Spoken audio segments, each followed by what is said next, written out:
અહીંની main highlight તમને કહું, અહીંનું તેલ છે ને અહીંયા જે રીતના કાઢવામાં આવે છે ને, આ પ્રોસેસ હું ફર્સ્ટ ટાઈમ જોઈશ અને તમને લોકોને બી ફર્સ્ટ ટાઈમ હું બતાવીશ. કેમ કે અહીંયા જે કોઈ બી મગફળી હોય છે ને એનું ફોતરું અલગ થઈ જાય છે, એની સાથે સાથે જે કાકરી હોય એને બી વીણી લેવામાં આવે છે, ખરાબ મગફળી હોય એ પણ કાઢી લેવામાં આવે છે. ફક્ત સારા ક્વોલિટીના સિંગદાણાનું તેલ કાઢવામાં આવે છે. આ બધી મગફળીની ગુણી છે, એ બધી G20 નંબર મગફળીની છે. ઓકે, 20 નંબર સિવાય કોઈ બીજી મગફળીનું તેલ આપણે નથી કાઢતા. એટલે સૌથી પહેલા અહીંયા ગુણી ઠલવવાની. આ મગફળી અંદર આમાં આવી, હવે અહીંથી લિફ્ટથી આખો માલ ઉપર ગયો. હવે ઓપનરમાં છિલકા છે એ બધા પાછળ વયા છે, દાણા દાણા છે એ અહીંયા તમે જોઈ શકો છો. ઓકે, અહીંયામાં આવી જાય, અહીંયા આવી ગયા. વાહ. આ મારી લાઈફમાં મેં ખરેખર આ વસ્તુ ક્યાંય નથી કોઈ જગ્યાએ તમને નહીં જોવા મળે. અને મને ખરેખર હજી સુધી હું અહીંયા આવ્યો ને આ બધું જોયું ને, ખરેખર વિશ્વાસ નથી કરી શકતો.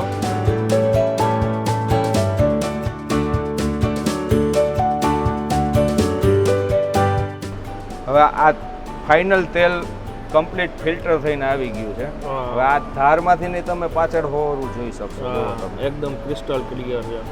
અને સાહેબ આની લાઈફ કેટલી તેલની? Minimum 2 years. Minimum 2 years. ઓહો. ને લેબોરેટરી રિપોર્ટ પ્રમાણે. શું વાત છે? હાજી.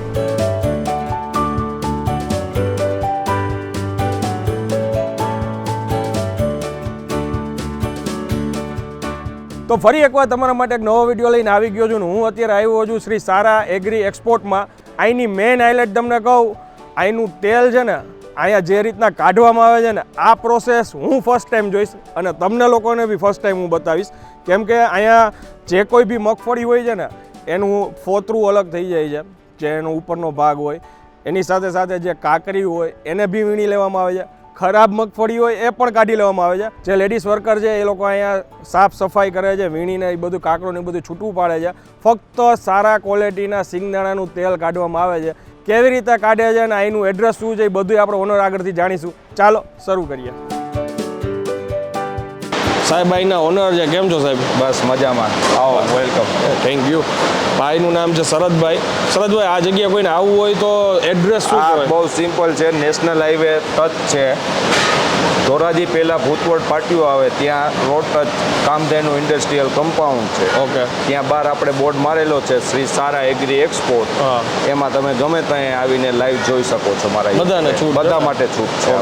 અને આ રિટેલમાં આપણે અહીંયાથી મળી શકે ને? બધું રિટેલમાં પણ અહીંયા મળી શકે તમને. અને અત્યાર સુધીમાં લગભગ ઘણા વિડીયો હું કરતો હોઉં છું, પણ આ જે રીતના અહીંયા પ્રોસેસિંગ થાય છે ને, મેં ખરેખર કોઈ દિવસ આ રીતના જોયું નથી સાહેબ. હવે આમાં જે બે અલગ અલગ ડબ્બા રાખ્યા છે તો એનું રીઝન શું છે? મારે આગળ કેટલાય એવા કસ્ટમર છે કે જે સિંગલ ફિલ્ટર ખાલી ખાવાવાળું. ઓહો. એટલે એના માટે અલગ આખી મેં લાઈન રાખેલી છે સિંગલ ફિલ્ટર. આ બધું વસ્તુ છે એ ડબલ ફિલ્ટર છે, કે ઘણા કસ્ટમર ડબલ ફિલ્ટર માગે તો એ પણ આપણી આગળ હાજર અવેલેબલ હોય છે, અને સિંગલ ફિલ્ટર પણ હાજર અવેલેબલ હોય છે. ઓકે. ખાવા જેવું સૌથી સારું કયું કહેવાય? વધુ સારામાં સારું ગણો તો સિંગલ ફિલ્ટર. ઓકે. પછી જેમ જેમ ફિલ્ટર થાય રાખે એમ એની ગુણવત્તા ઘટતી જાય. ગુણવત્તા ઘટે એમાં, હે ને? હા સાહેબ, હવે પેલા આપણે યુનિટ આખું બતાવીએ કે કેવી રીતે શરૂઆત થાય છે. હા શ્યોર સર, આવો તમને આખું પહેલેથી છેલ્લે સુધીનું પ્રોસેસ આખું દેખાડું. આવો આનંદભાઈ, હવે આખી ફેક્ટરીમાં A to Z તમને બધી વસ્તુ સમજાવું. આ બધી મગફળીની ગુણી છે, એ બધી G20 નંબર મગફળીની છે. ઓકે. 20 નંબર સિવાય કોઈ બીજી મગફળીનું તેલ આપણે નથી કાઢતા. ઓકે. ને કસ્ટમરને પૂરેપૂરી છૂટ હોય કે ગમે એ થપ્પીમાંથી કહેવાનું કે ભાઈ આ લાઈનની આ ગુણી ખોલીને અમને દેખાડો. અચ્છા. જો 20 નંબર સિવાય તે અંદર બીજી મગફળી નીકળે ને એટલે એને આખા સિઝનના ડબ્બા મારા તરફથી ફ્રી. આટલો સ્ટોક મેં ખરેખર બીજે જોયો નથી. એમાં મારે 12 મહિના મારા કસ્ટમર માટે તેલ હું રાખું છું. એટલે મારે આખું વર્ષ બધાને એક જ ક્વોલિટીનું તેલ મળી શકે ને એના માટે મારે પૂરો સ્ટોક અહીંયા રાખવો પડે. ઓકે. અને આગળ છે ને મશીન જે ચાલુ છે ને ત્યાં વોઇસ કદાચ અમારો બ્રેક થાય અથવા થોડુંક ઓછું સમજાય તો એના માટે માફી ચાહું છું, પણ તમને આખી ડિટેલિંગમાં એ જગ્યા બધી પ્રોસેસ બતાવું.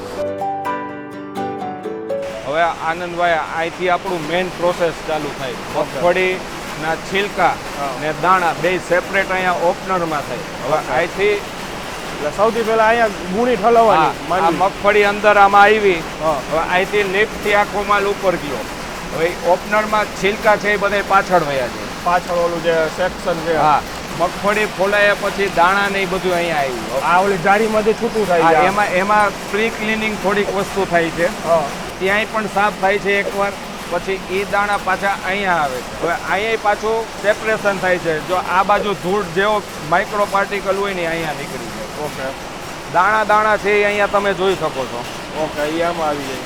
એ અહીંયા આવી ગયા દાણા. વાહ. આ અંદર જો આ ગુણી છે, અહીંથી આ જે સેપરેટ થાય છે ને એમાં ક્યાંય ફોતરું આવતું નથી? નહીં, આપણે પ્રોસેસમાં ક્યાંય ફોતરી જ નથી લેતા. નકર તો જનરલી મિક્સ બધું આમ. હા, બધી જગ્યાએ જનરલી મિક્સ વસ્તુ અંદર જાય. પણ આપણે પ્યોર વીણાટ કરેલ દાણાનું તેલ ખાલી કસ્ટમરને આપો. અને આ બધું આ એમાંથી નીકળ્યું છે. હવે અહીંથી આગળનું પ્રોસેસ તમને હું. ઓકે, આવો. આ મારી લાઈફમાં મેં ખરેખર આ વસ્તુ ક્યાંય નથી જોઈ. નથી, કોઈ જગ્યાએ તમને નહીં જોવા મળે. અને મને ખરેખર હજી સુધી હું અહીંયા આવ્યો ને આ બધું જોયું ને ખરેખર વિશ્વાસ નથી કરી શકતો કે આટલું ઝીણવટથી કામ કરે છે. કાંકરા વીણાય છે સાહેબ. જો આપણે પહેલા તો મશીનમાં પ્રોસેસમાં થોડુંક ક્લિનિંગ થઈ ગયું. હવે ફાઇનલ ક્લિનિંગ માટે હવે અહીંયા લેડીઝ બેઠા છે. અત્યાર સુધી સોરી વચ્ચે રોકું છું, અત્યાર સુધી જે કંઈ બી મેં જોયું છે ને એ મારા માટે તો એ બહુ ક્લીન જ છે. કારણ કે એમાં ક્યાંય ઓલા પોતરા નથી આવતા. હવે એમાંથી ને પ્રીમિયમ વસ્તુમાં આપણે પાછા આવી છે. હવે આમાં એ બૈરાઓ બધું વીણીને નોખું બધી વસ્તુ કાઢે છે. જો આ ખરાબ દાણા છે, એ ખરાબ દાણો છે. હા, આ ડેમેજ સીડ કહેવાય. ઓકે. આ આરોગ્ય માટે ખરાબ વસ્તુ છે આ. ઓકે. પછી આ કાકરા અંદર સાથે આવે. મગફળીમાં કાકડી માટી બધું આવે. હવે આ વસ્તુ ખેડૂએ પેસ્ટિસાઇડ વાપરવું હોય તો એનું જે તત્વો છે દવાના એ તો આમાં રહેવાના, માટીમાં હોય જ. તો એ પ્રોસેસમાં આ લોકો બધા લે તો શું થવાનું છે કે ભાઈ પેસ્ટિસાઇડ નો ભાગ પણ તેલમાં આવે છે અને તેલ થ્રુ આપણા શરીરમાં એન્ટર થાય છે. એટલે આ બધું પહેલાં પ્રી મેન્યુઅલી સોર્ટિંગ કરીને પછી ખાલી પ્યોર દાણો જ આપણે પ્રોસેસમાં શું વાત લઈ છે. ક્વોલિટી એકદમ ક્વોલિટી. વાહ વાહ. હવે આ ક્લીન થઈ ગયા પછી હવે આપણું અહીંયા બીજું પ્રોસેસ આવે. અહીંયાથી આ બધું ચરાઈ ગયું છે એટલે એ પછી સાફ કરીને અહીંયા એ બધું કમ્પ્લીટ સાફ થઈ ગયું પછી પ્યોર દાણો જ અહીંયા પાછો હલવામાં આવે.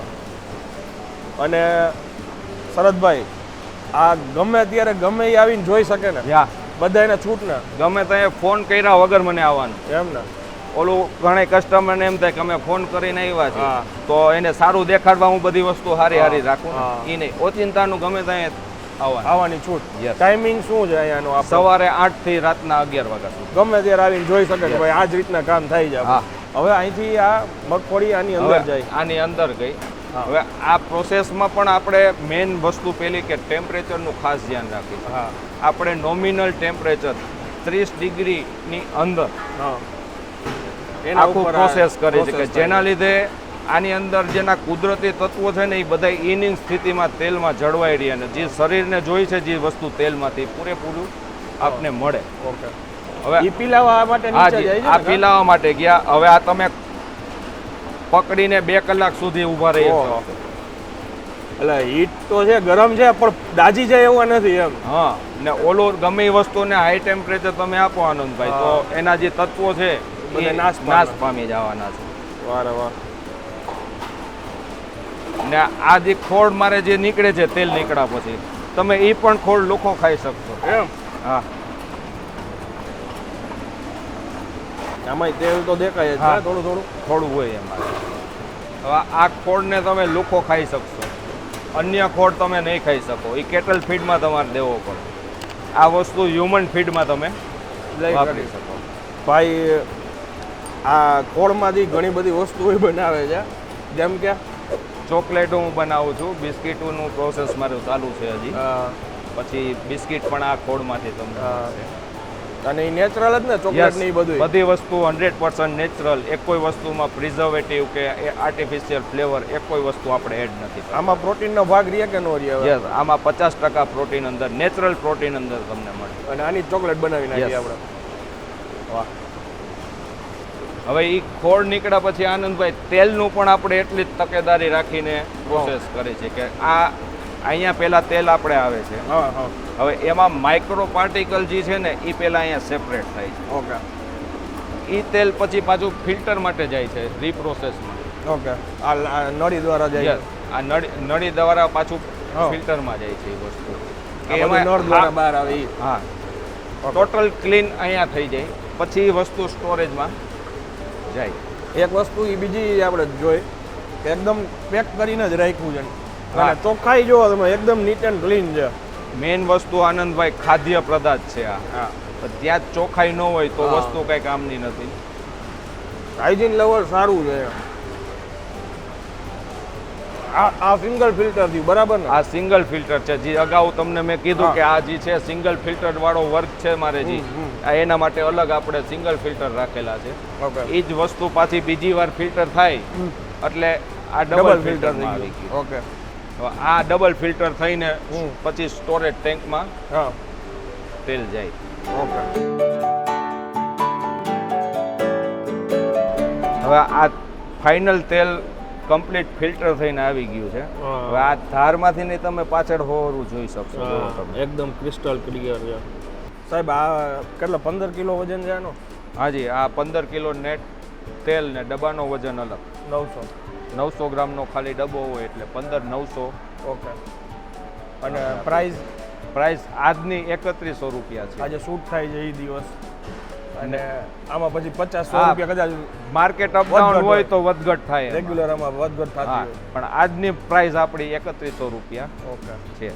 તો બહુ સારું કહેવાય જો આટલું આ લોકો ચોખ્ખાઈથી આવી રીતના તેલ કાઢતા હોય આટલી સફાઈથી તો 100% બહુ રિઝનેબલ હું તો કહીશ આ પ્રાઇસ. કેમ કે જનરલી આટલી તો ચાલતી જ હોય છે ને હવે. હા.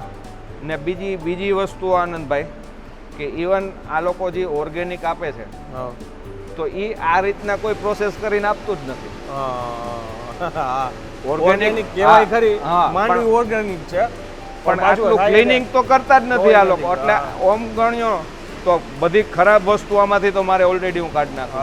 એટલે સેમી ઓર્ગેનિક થી પણ વસ્તુ હારામાં હારી આવે. તો એ ઘાટી લાગે ને, એ ઘાટી આટલું જે કાકરી નીકળી, જે આટલું ઓલું મગફળી આવી રીતના નીકળી તો એ ઘાટી લઈ ગઈ ને. એ 4% લોસ અત્યારે આવે અમારે. એટલે પછી એમ પ્રાઇસ થોડીક વધે. હા. અને સાહેબ આની લાઈફ કેટલી તેલની? Minimum 2 years. Minimum 2 years. ઓહો. ને લેબોરેટરી રિપોર્ટ પ્રમાણે. શું વાત છે? હાજી. ઓકે. એટલે આપણે આ બધા રિપોર્ટ કરાવેલા છે કે A to Z મારા પ્રીમાઇસીસમાં જે પણ મગફળી આવે એનો પહેલા લેબોરેટરી પાસ રિપોર્ટ થાય પછી જે વસ્તુ પ્રોસેસમાં આવે. ઓકે. તેલ નીકળ્યા પછી તેલનું પણ લેબોરેટરી રિપોર્ટ થાય પછી જ મારા કસ્ટમરને ડબ્બો પહોંચે ત્યાં સુધી ન મળે. ઓકે. એટલે 2 વર્ષ તો કાંઈ ડબ્બાને થતું જ નથી. આ તેલને કાંઈ નથી. મિનિમમ કાંઈ નથી થતું. શું વાત છે. હવે ઓમ તો લીટરમાંય છે પછી ટીનમાં છે. આના ડબ્બા બધા પાછા નવા જ છે, જૂના કંઈ નહીં. હું જૂનો ડબ્બો નથી વાપરતો, ફ્રેશ ટીન. કારણ કે આપણે જે વસ્તુ ક્વોલિટી આપી છે ને જે ગેરંટી આપી છે ગ્રાહકને તો એના માટે મારે વસ્તુ ફ્રેશ હોય તો જ હું આપી શકું. અને પ્લાસ્ટિકનો ડબ્બો છે આપણે. હાજી. તો પ્લાસ્ટિકનો ડબ્બો છે પણ આખા વર્ષનું અમે પ્રિફર પ્લાસ્ટિકમાં નથી કરતા. ઓકે. એટલે અમારા જે કસ્ટમર ઘણા આવે છે તો એ એક જ એને અમે પ્લાસ્ટિક કન્ટેનરમાં આપી, બાકી બધી વસ્તુ ટીનમાં જ આપીએ. ઓકે. હવે સાહેબની કસ્ટમર કેર નંબર લખાઈને આવતો હશે અને એડ્રેસ લખાઈને આવતું હશે, ડિસ્ક્રિપ્શનમાં બી બધી માહિતી હશે. એ સિવાય ભાઈએ ઓપનલી કહી દીધું છે કે કોઈ બી અહીંયા ગમે ત્યારે અચાનક આવવું હોય તો જોઈ શકે છે આ જ રીતના બધી પ્રોસેસિંગ થાય છે. કાંઈ છૂપવું છે નહીં, બધું ઓપન જ છે. અને કોઈને બી ઓર્ડર કરીને મંગાવવું હોય તો કસ્ટમર કેર નંબર ઉપર કોલ કરજો. ગુજરાત અને ગુજરાતની બહાર કોઈ બી જગ્યાએ જ્યાં પહોંચાડી શકાય એમ હશે સાહેબ પહોંચાડી દેશે. અને વિડીયો જો તમને પસંદ આવ્યો હોય, આ માહિતી ખરેખર મને તો ખુદને ખરેખર અહીંયા આવીને આનંદ થયો છે. તમને બી જો આ વિડીયો જોઈને આનંદ આવ્યો હોય તો આ વિડીયોને વધુ શેર કરી દેજો અને કમેન્ટ કરીને મને જરૂરથી જણાવજો કે આ વિડીયો તમને કેવો લાગ્યો. ત્યાં સુધી જય હિન્દ, જય ભારત.